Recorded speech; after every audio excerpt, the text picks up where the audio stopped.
City of Stevens Point Police and Fire Commission meeting, recorded December 5, 2024.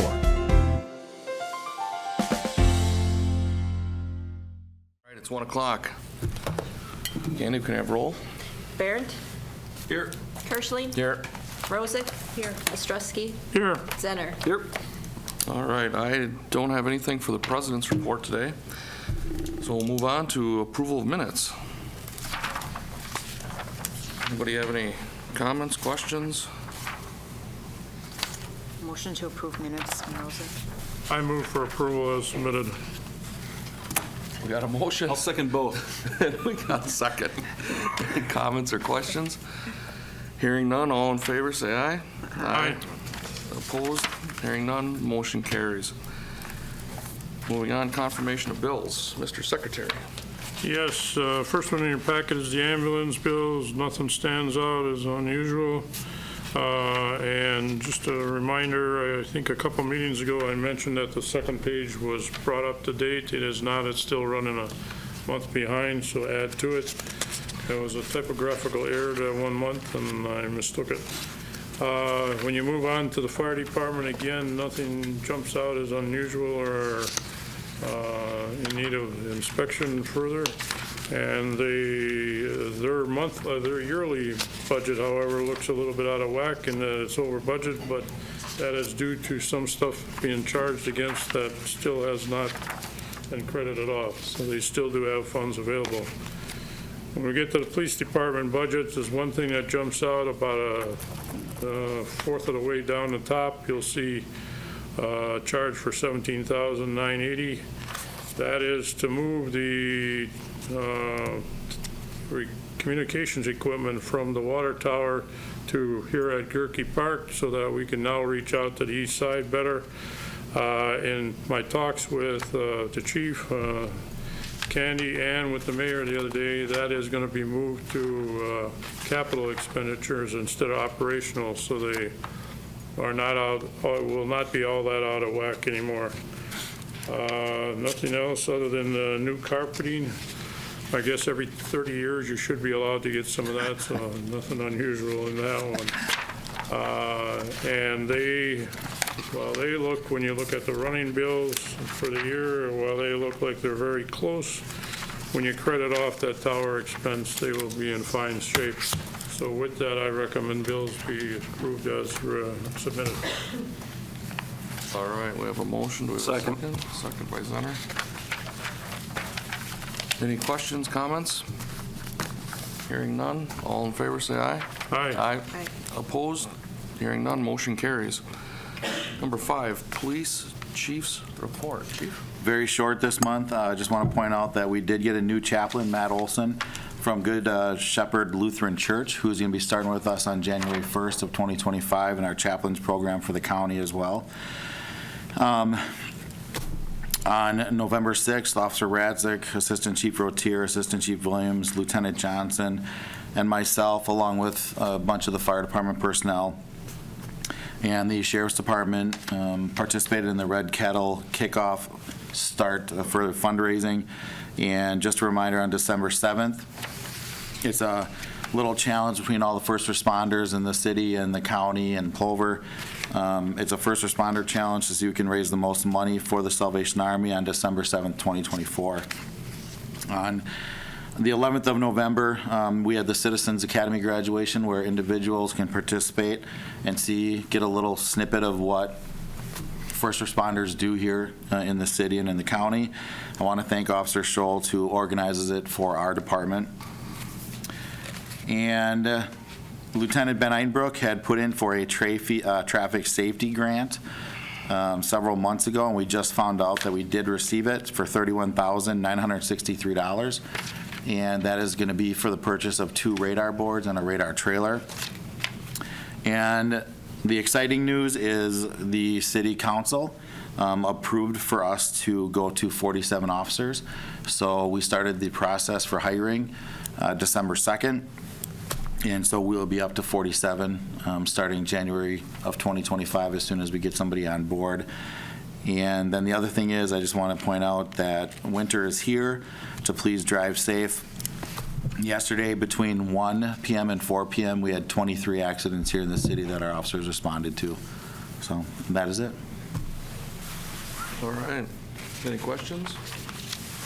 Chief, one thing I noticed up on the north side, you got one of these speed signs, flashes of blue and red. How many of those do we have? So right now we have 3. They're very, very expensive, and that's what the $31,000 is going to be used for, is to buy 2 more of those and then radar trailer as well. I can tell you this, they have an effect.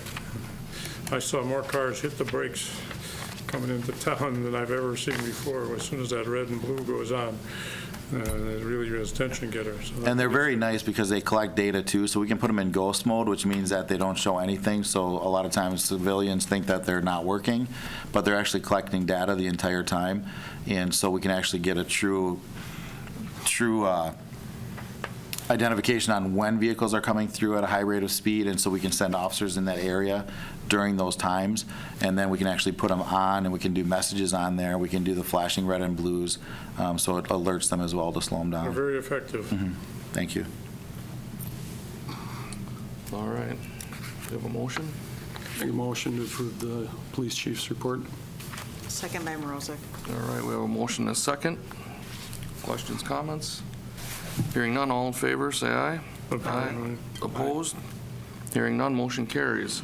Number 6, discussion with possible action to approve the proposed language changes in the 2025-2027 labor contract between Union Local 484 and the City of Stevens Point Fire Department effective January 1, 2025 through December 31st, 2027. Chief?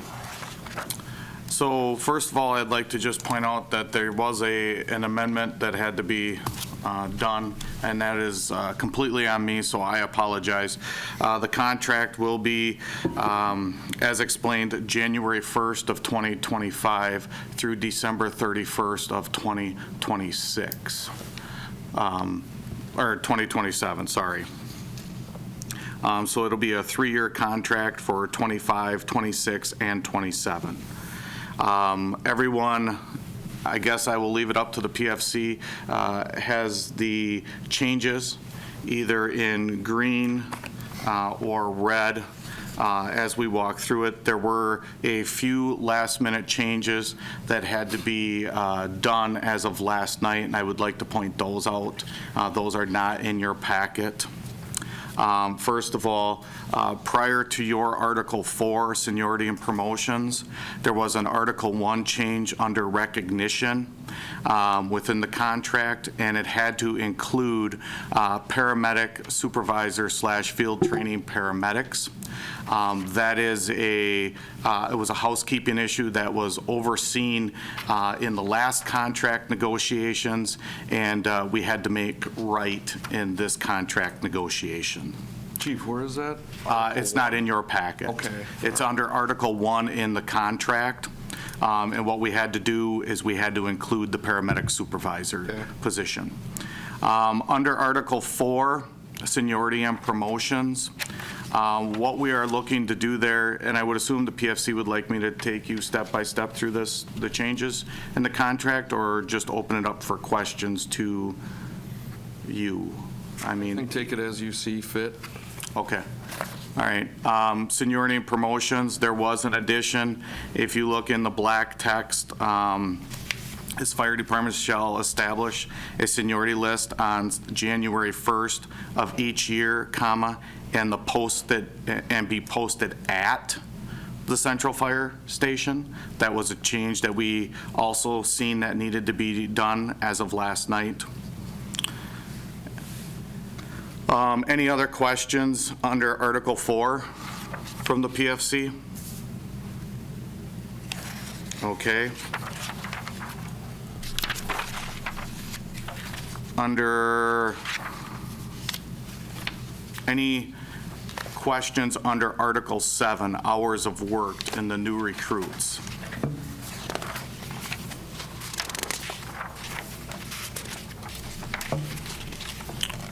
Okay.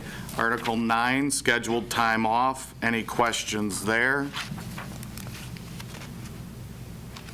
Article 12, under bereavement leave.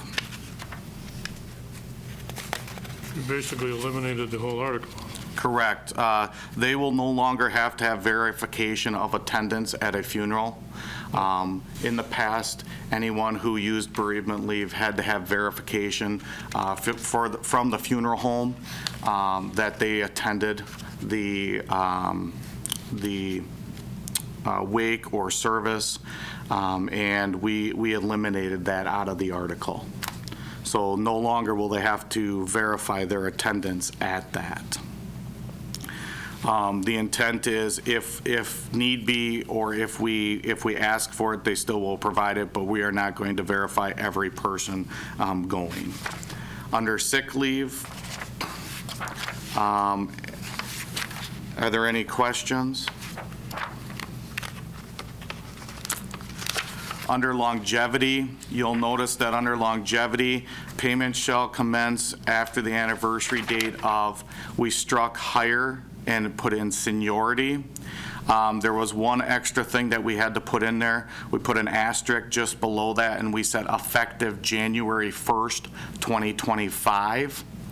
Reason being is there will be some changes in the intent of the seniority date. There will be a hiring date and a seniority date, and they could potentially be different moving forward after January 1st of 2025 within our department.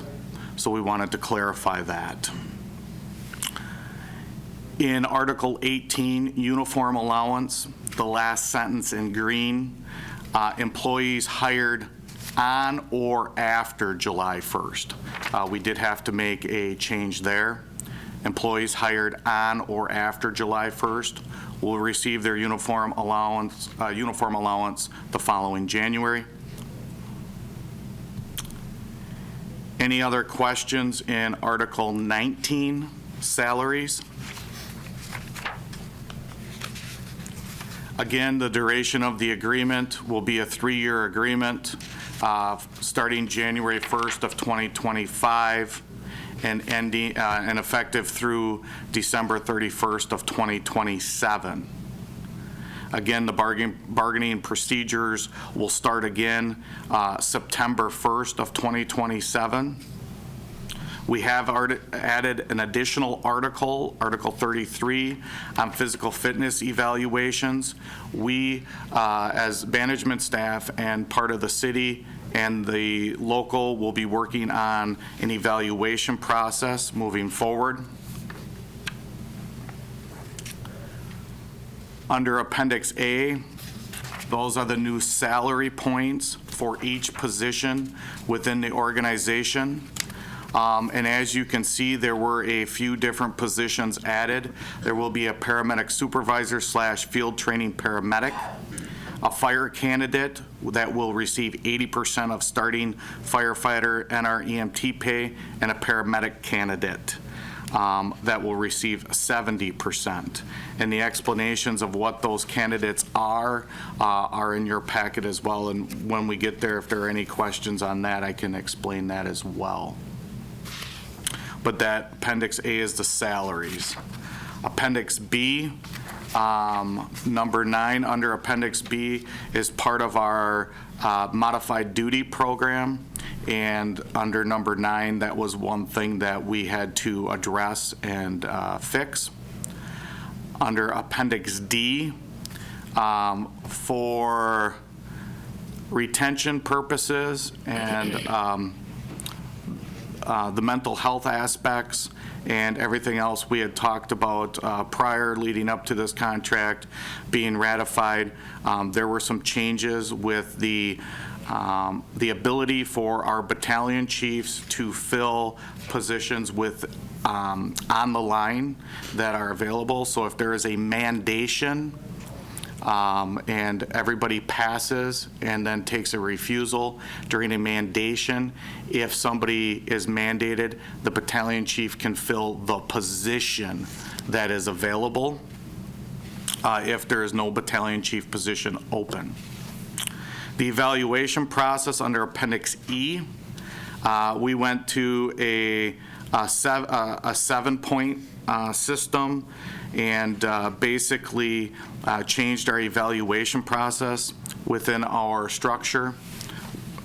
The union felt it was a much a more effective way to actively evaluate employees within the organization.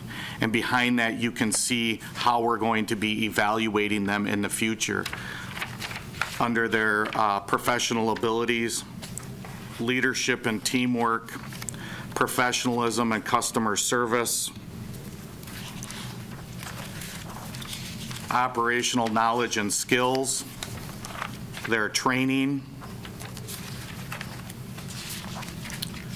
competency, accountability and responsibility, and then ultimately what the evaluation sheet will look like as they fill it out, and who is responsible for doing the evaluations. You'll see the employees in there, the company officers, the battalion chief, and it'll be reviewed by an assistant chief prior to making it to my level. Chief, is there a reason why you have evaluation processes in a contract and not policy? Because the evaluations play a part in the promotional process. And so they have been a part of the contract for years. Okay. And that's why we also put in there, and I'm glad you brought this up, if you go back to the beginning where it starts with the evaluation process in Appendix E, I've been with the department now 20-plus years, and this will now only be the third evaluation that has ever been used within the department. The first one obviously was out of date. The second one that we currently are using effectively through this year, we felt eventually made its way out of date as well, and we added 13, line 13 to this, that if both sides feel that it's appropriate to update it, it doesn't have to come back to the bargaining process. We can update that and sunset it into the next successor contract. Okay. Is there a plan if somebody has poor evaluation? Yes, so if somebody were to have a poor evaluation, that would be a part of the policies and procedures within the organization. They would be put on a PIP, a personal improvement plan, and then within there would be an IEP, an incident action plan of verifying if there was an actual issue, how are we going to resolve that issue, and an effective time frame to resolve that as well. So all that would be conducted by their immediate supervisor, which would be the lieutenant, and then eventually would make it to the shift commander as the battalion chief. Under Appendix G, fire and paramedic candidates, again, this is all new language. There is, under the paramedic candidate tuition, the second part, second paragraph, third line, it states the department, comma, does not complete the paramedic program, comma, cannot become certified within the first 3 attempts. We struck that from the language. We are going to give them the opportunity through the paramedic testing process to take the exam 3 times. If they were to fail the 3rd time, they'd be placed on administrative leave to complete a 48-hour refresher and then take that exam again. Once they've completed it, you will see that they have a 36-month expense tuition reimbursement process. So if they were to leave before the 36 months after completing that and their tuition was reimbursed, they would have to pay back the city. And then you can see it's prorated in there per month for the 3-year period. And the reason we struck that is if they were to go through the 48-hour refresher past the 4th time and would become a firefighter paramedic with the department, we didn't feel it was appropriate to then not pay for that tuition at that point, long as they stayed with the department and seen it through. And the fire candidate, there were no changes in that. So any questions as we went through each article? or any questions overall with the contract. A couple of them. These last 2 pages, does this mean you can have a paramedic but not a firefighter? Or you can have a firefighter that's not a paramedic? That is correct, but the intent is before their seniority would start within the organization and before they would be put on the line to count as minimum staffing, they would have to have both certifications as both a firefighter and a paramedic. Okay. Then the other thing is at the very beginning, I went through this a couple of times the other day and tried to understand it a little bit. Where did these multiplications, figures and all that come from? So that would actually come from what Commissioner Zenner was discussing. What we have to look at is the prior evaluations and how we came up with the 5-point system for each part of the grading process, and now changing it to a 7-point for each part of the process.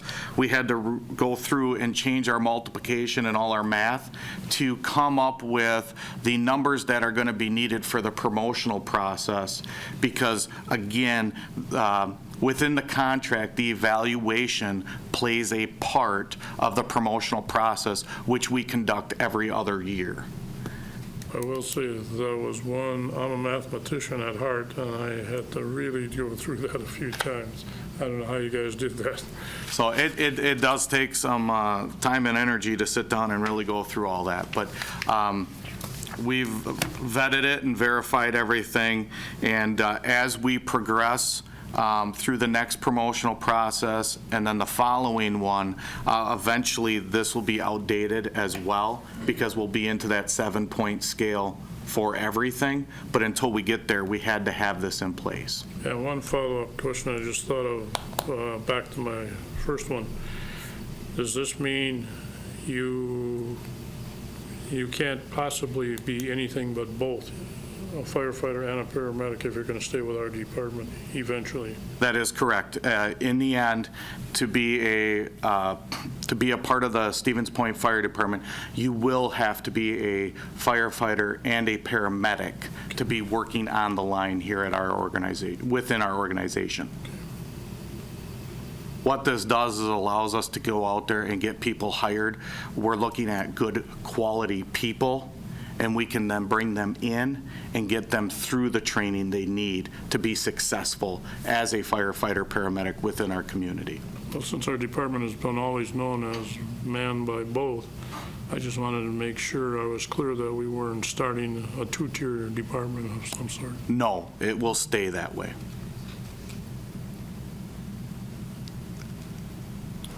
All right.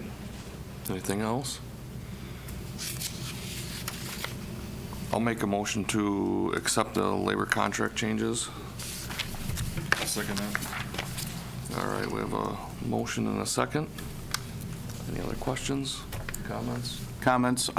With moving this forward, then this will go in front of the Personnel Committee next week and in front of Common Council the following. We hope to then have it completely ratified and in place as of 1/1/25. Very good. All in favor, say aye. Aye. Opposed? Hearing none, motion carries. Next item, Fire Chief's report, EM report. Chief? So like Chief Cuso said, we'll try to keep it short. Again, the Red Kettle kickoff is this Saturday. I'm just going to tell where the fire department is, not where the police department. We'll be at Fleet Farm this Saturday. You know, like he said, there's a little competition here. So we'll be at Fleet Farm this Saturday, ringing the bell. Come on out, support emergency services throughout Portage County. It all goes to the same place, and we really do appreciate that support. The new Mercedes hose has arrived here at the Stevens Point Fire Department with great success. We've been able to onboard a lot of that material onto our new apparatuses, and we've already used it at structure fires, and it has deployed very successfully, and was definitely a step in the right direction. We are trying to keep the wreath green. That started right after the Thanksgiving season. Unfortunately, we've had a few fires, including one this past Monday here in the city. It was contained to the garage, so very successful knockdown, and the investigation worked well between the Stevens Point Police Department and the Fire Department as well. You can see monthly training continues to be at the forefront. Public activities, we continue to be out doing those public activities. One thing I'd like to point out, both on the, as far as public activities on the fire and the EMS side of the house, we just recently did the Harvest Hop setup for the Portage County ADRC at the YMCA, and we're going to be doing the holiday event coming up. We work really closely with the ADRC here in the community, and our people go out ahead of time before the event, help set things up, come back after events, help tear down, but really just want to be out there helping other programs and other community departments as we move forward with things out there. You'll continue to see in continuum as we move forward with December. Call volumes continue to still be up. We're pushing into through till December 1st, and our call volume is 24.12% up for this year compared to last. On the EMS report, we were able to participate in a paramedic internship fair at Mid-State Technical College, and then we sent members up to NTC to be part of a job fair looking for interns and potential new employees to the Stevens Point Fire Department. The EMS numbers or reports, you'll see within that report, those numbers may look a little down or under compared to where we were at last year at this time. I want to point out that the data is skewed due to a software programming issue that was created.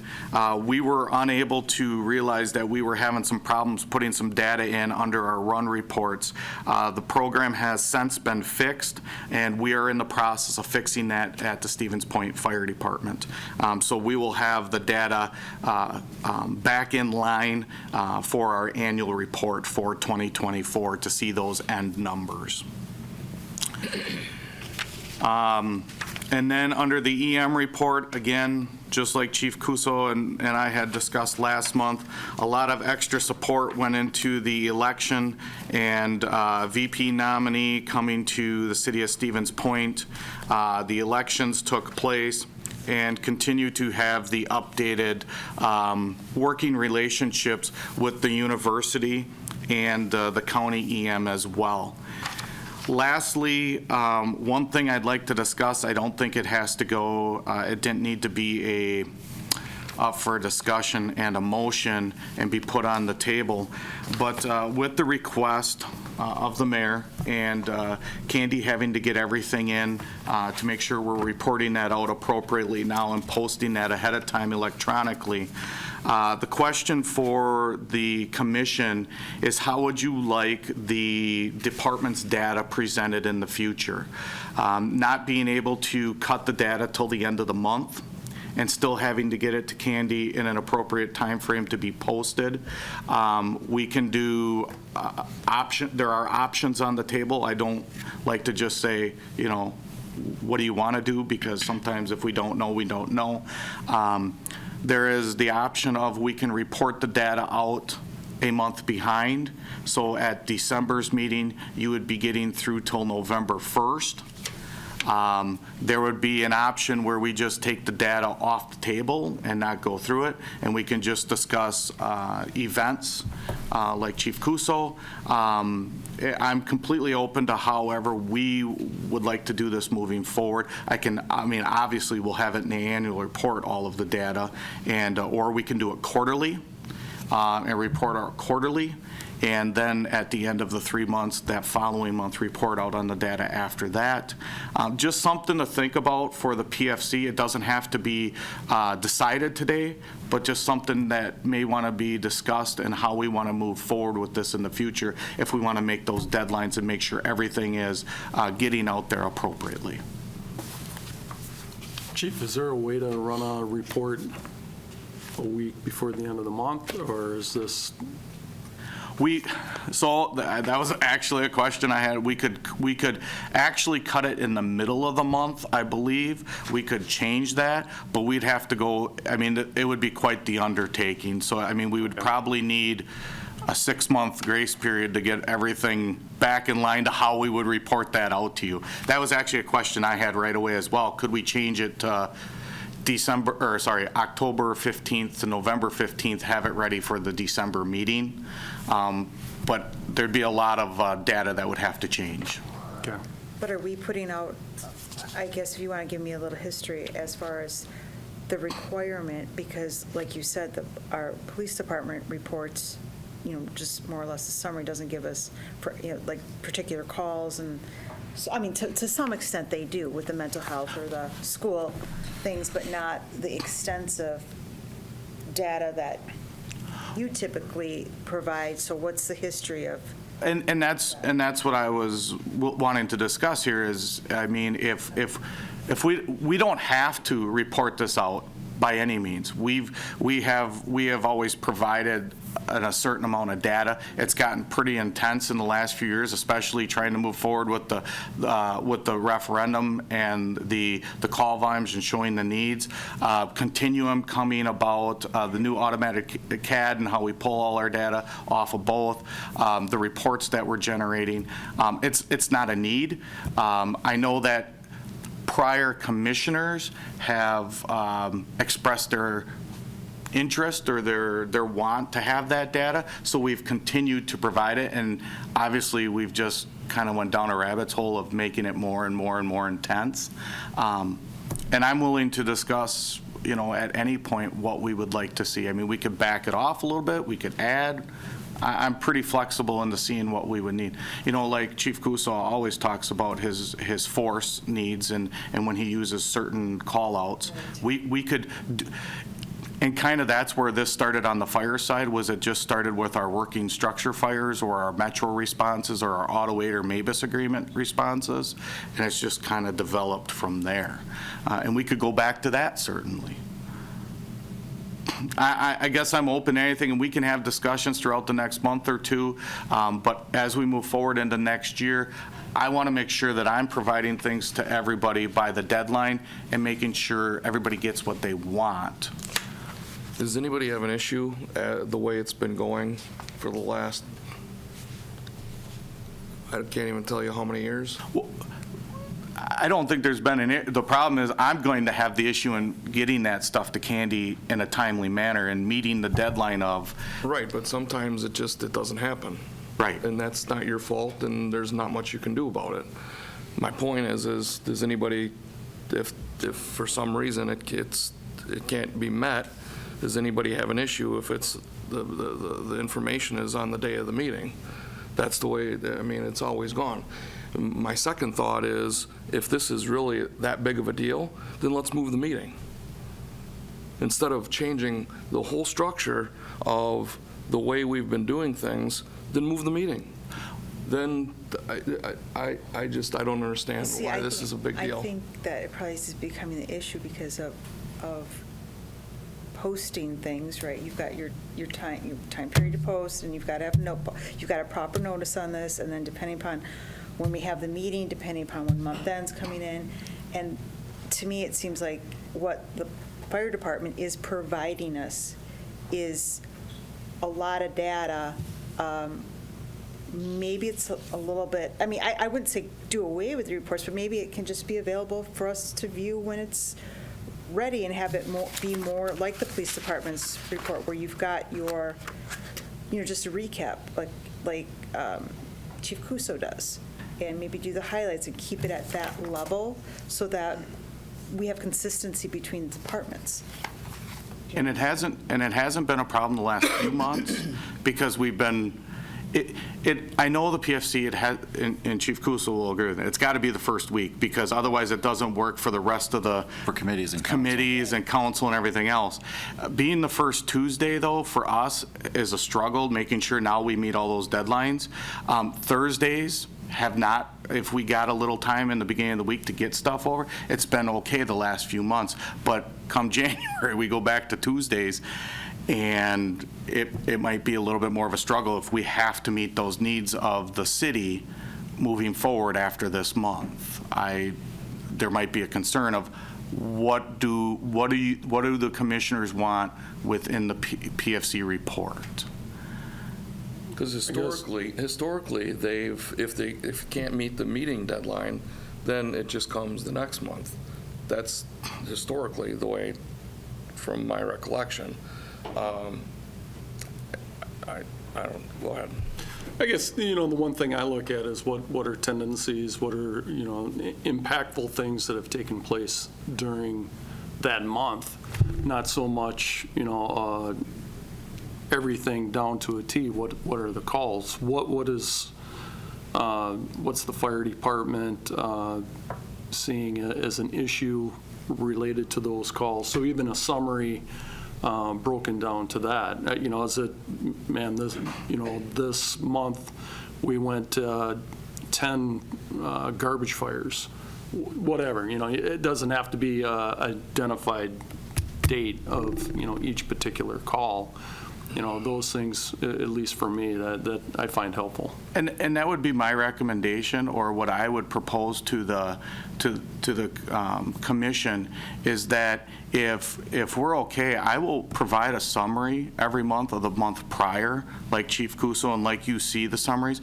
The data, like I'm saying, every garbage fire and what exactly happened at each fire would be a month behind that. And so the only month that you wouldn't get a true report out would be this December, but then that would be an annual report that would be provided for you right after the first of the year when we're putting that together.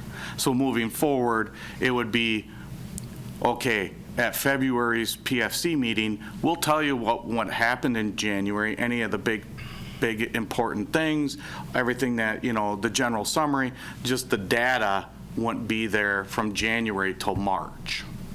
That would be the only thing. And then next year, come December, the data would be from October, and then coming into the first of the year, you would have the new annual report, and that would have all the data from 2025 in it then for 26.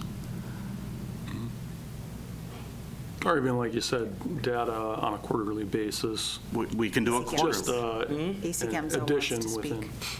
You got to come up to the light. No, I will. I just didn't want to just assume I get to speak whenever I feel like. Yeah, what's changed? Why should it stop me now?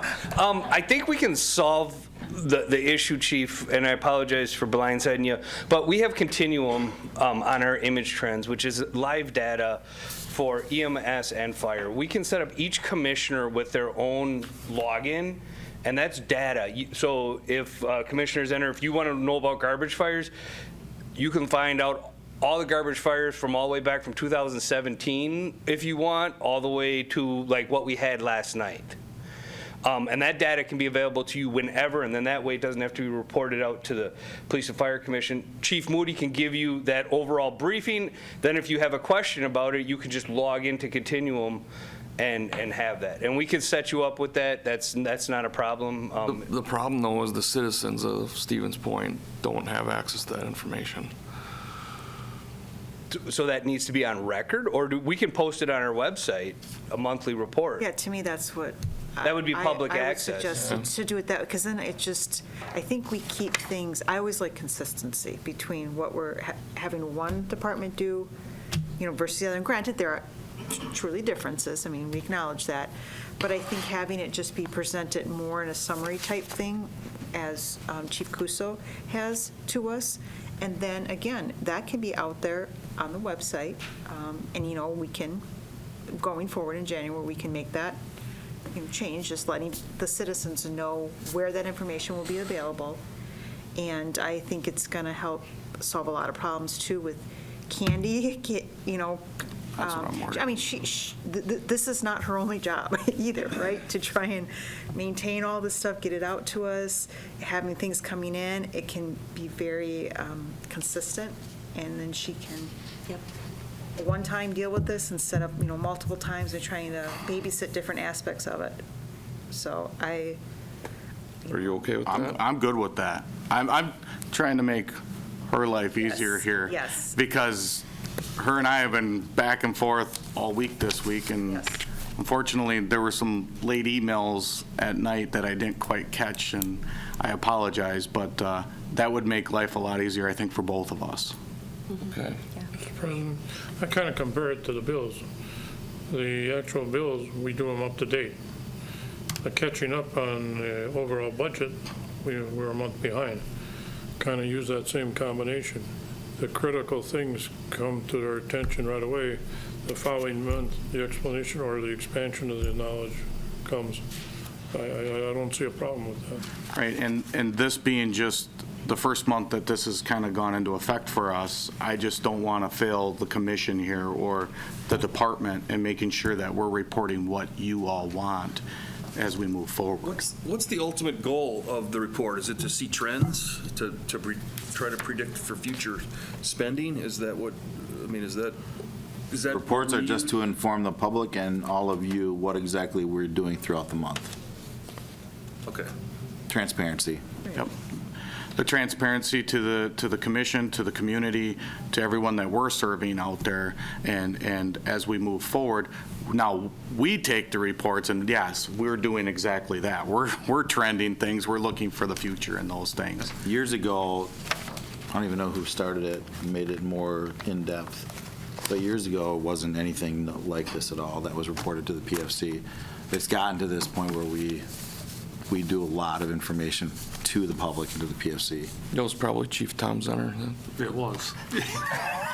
And that was actually following, we had COVID, George Floyd, and that was kind of a byproduct of what came from that. It was a very more in-depth report, transparency. Sure. Does anybody have any other comments, questions? I had one, I guess more of a housekeeping, looking at the header, it says members 57 approved and funded. Has that gone to personnel, or is there some kind of ruling? I mean, I might have missed that. I thought it went to finance.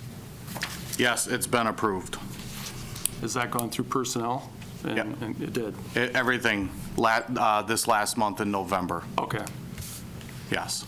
It was brought in front of the PFC last month, and then it went to personnel and, to finance, and then to Common Council last month. And it didn't have to go to personnel? No, Okay. because, I'm assuming I was just, I saw it on finance, yes, and I think it was consent on council, correct. but I didn't recall seeing anything in personnel on it, so I was just clarifying if that was a beverage decision or... Yes, because he said the personnel aspect was approved here at the PFC. The finance aspect had to be approved at the Finance Committee, and then was in the consent agenda for the Common Council last month. Okay. All right, do we have a motion? I don't think it was on there. Well, Was your- for the fire chief's Oh, for the report. fire chief's report. I'll make a motion to approve the fire All right. chief's report. All right, we have a motion, a second. Any other questions, comments? All right, hearing none, all in favor say aye. Aye. Those opposed, hearing none, motion carries. We are adjourned. A video of this meeting is available for viewing on the city's website, stevenspoint.com/videos.